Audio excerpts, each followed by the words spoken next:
प्रभातखबर.com, विश्वास वही, रफ्तार नहीं। उत्तर प्रदेश सरकार में फिर से डिप्टी सीएम बने केशव प्रसाद मौर्य आगरा के होटल क्लार्क शिराज में आयोजित 2 दिवसीय all India cold chain seminar में पहुंचे।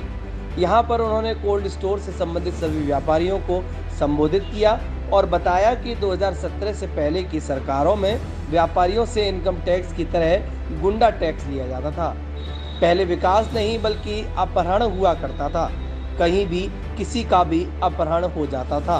कोई भी व्यापारी अपना बिजनेस नहीं खोल पाता था और कुछ भी कहने से डरता था। लेकिन जब से बीजेपी की सरकार आई है तब से गुंडा टैक्स और माफिया राज खत्म हो गया है और चारों तरफ विकास ही विकास हो रहा है। उन्होंने बताया कि दुनिया में एक बार कोई ना कोई ऐसा नेता आता है जो सबसे अलग होता है।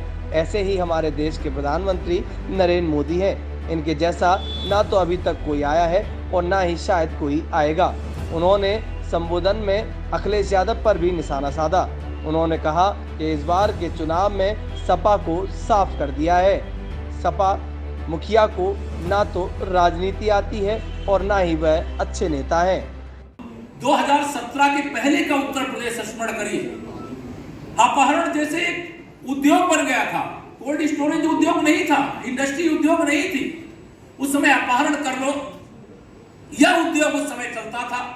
विकास योजनाओं का पैसा लूट करके खा जाओ, यह लक्ष्य रहता था। जितने अपराधी माफिया गुंडे थे उनका ही शासन, उनकी ही जो वो चाहे वही होता था, उसके अलावा कुछ नहीं होता था। और मुझे कहने में कोई गुरेज नहीं है कि भारतीय जनता पार्टी की आदरणीय योगी जी के नेतृत्व में सरकार आने से पहले उत्तर प्रदेश में गुंडा टैक्स तो ऐसे लिया जाता था जैसे कोई इनकम टैक्स ले रहा हो। जहां पर भी छोटी सी भी इंडस्ट्री लगी है व्यापारी बोल नहीं पाता था।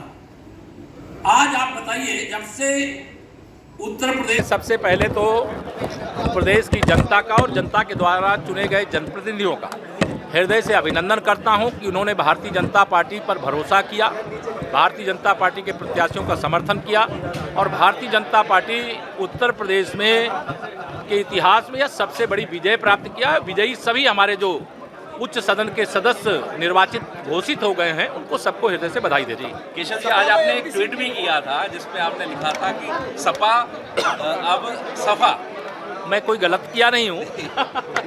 अगर आप इस चुनाव को अगर आप देख रहे हैं विधान परिषद के, तो सपा तो सफा हो गई। मैं चुनाव के समय भी कह रहा था सपा समाप्तवादी पार्टी हो रही है, तो वो तो लगभग हो ही गई थी। जो भी परिस्थितियाँ जैसी भी बनी वह जरूर विधानसभा में 2017 की तुलना में कुछ अधिक सदस्य जीत करके आ गए, लेकिन जनता का जो विश्वास और भरोसा समाजवादी पार्टी को जीतना चाहिए था, ना वो सत्ता में रहकर जीत पाए थे और ना विपक्ष में रह करके जीत पाए और ना भविष्य में जीत पाएंगे। हम लोग ईमानदारी से जनता की सेवा करते हैं, गुंडे अपराधी और माफियाओं के खिलाफ बिना भेदभाव के कठोरता से कार्रवाई करते हैं और उत्तर प्रदेश का भ्रष्टाचार मुक्त विकास करते हैं। विजय रथ कहाँ जाकर होगा भाजपा का?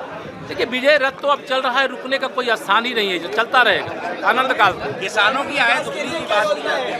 किसानों के लिए क्या? देखिए, किसानों के लिए तो योजनाओं का अंबार लगा हुआ है और वही योजनाओं को लेकर के आज का ये जो कार्यक्रम जिसमें मैं आया हूँ वह किसानों और कृषि से जुड़ा हुआ ही विषय है।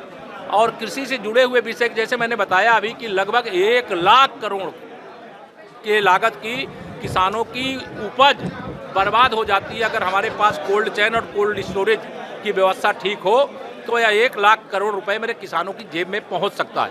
उसके लिए सरकार ने गंभीरता से चिंतन किया है। आने वाले समय में व्यवस्था करेंगे। फेडरेशन के लोगों को हमने लखनऊ भी आमंत्रित किया है। मैंने तो पहले ही कहा कि पहले इनकम टैक्स की तरह गुंडा टैक्स वसूला जाता था, लेकिन भारतीय जनता पार्टी की सरकार में गुंडा टैक्स वसूलने की कौन कहे, वो अपने तख्ती लगा के जा रहे हैं कि हमको जेल भेज दो। मतलब ये शासन का भय अपराधियों के मन में होना चाहिए और वो है, और जो अपराध करेगा कठोरता से निपटा जाए।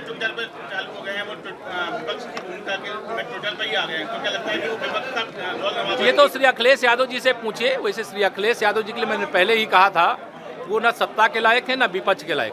केशव जी, अन्य सरकारों कांग्रेस सरकारों में लगातार हिंदुओं पर हमले हो रहे हैं, क्या बोलेंगे इसको लेकर? देखिए, हमारी कोशिश यही है कि हम चाहते हैं उत्तर प्रदेश सहित पूरे देश के अंदर आपसी सौहार्द बना रहे, चाहे वह हिंदुओं का त्यौहार हो चाहे मुस्लिमों का त्यौहार हो, जिसका भी त्यौहार है उसे शांतिपूर्ण ढंग से सब मनाने का काम करते हैं। उस पर हमले की कार्रवाई अनुचित है, उसे स्वीकार नहीं किया जाता।